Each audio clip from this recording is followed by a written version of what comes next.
Hello everyone, welcome to my music theory lesson. This is lesson 11.2, the 5-7 chord. In today's lesson, we are going to learn how the 5-7 chord is used in chord progressions. The 5-7 chord is the dominant 7th chord with the root on scale degree 5. It is a dominant function chord. It can be used in progressions in three ways: circle progression, non-circle progression with a resolution of the 7th, and non-circle progression without a resolution of the 7th. A circle progression is the 5-7 chord, or any inversion of it, to the 1 chord, or any inversions. The 7th of the chord is resolved downward to scale degree 3. The leading tone resolves upward to scale degree 1.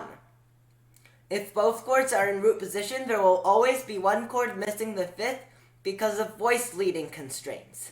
In the example shown, the progression is a circle progression, and both the 7th and the leading tone resolve.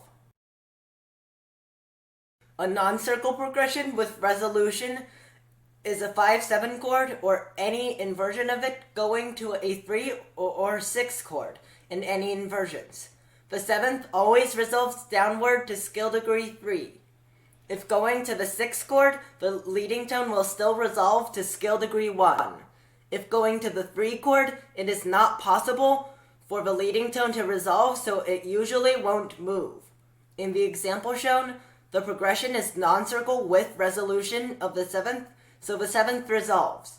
The leading tone does not resolve because the 2nd chord is a 3 chord. A non-circle progression without resolution is a 5-7 chord, or any inversion of it, going to a 2 or 4 chord, or any inversions. The 7th of the 5-7 chord does not resolve.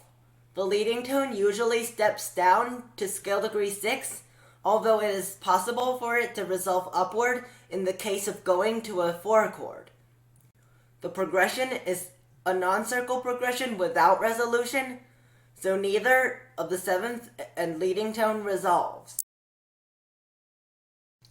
When writing a progression with the 5-7 chord, start by writing the 5-7 chord in any way you want, following spacing rules. Then write the bass voice, which can be determined from the Roman numerals given. Resolve the 7th of the chord if it is a circle progression or non-circle progression with resolution. Resolve the leading tone if it is a circle progression or a non-circle progression to a 6th chord. Fill in the remaining voices in a way that avoids parallel fifths and octaves and minimizes motion. You need to learn the 3 types of progression of 5-7 chords, and the best way is by practicing. Let's try it on the next slide. Write this progression in 4 voices and name the type of progression. Sample answer shown. The type of progression is non-circle with resolution. First, write the 5-7 chord.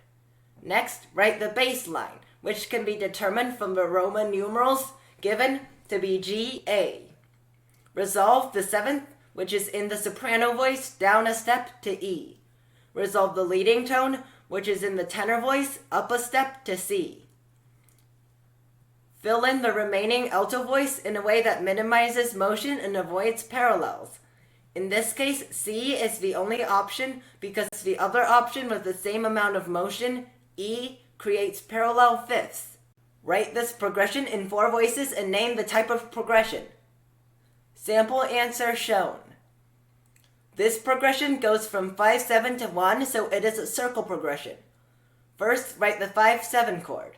Then write the bass line, which we can determine from the Roman numerals to be G-C.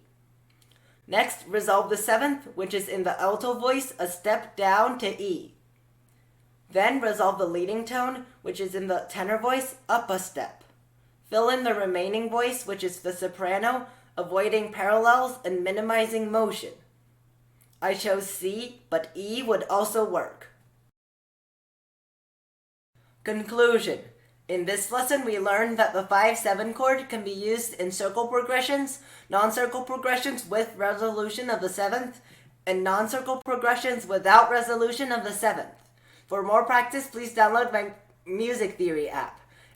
In the next lesson, we are going to talk about the 7 diminished 7 chord and how it is used in progressions. See you next time!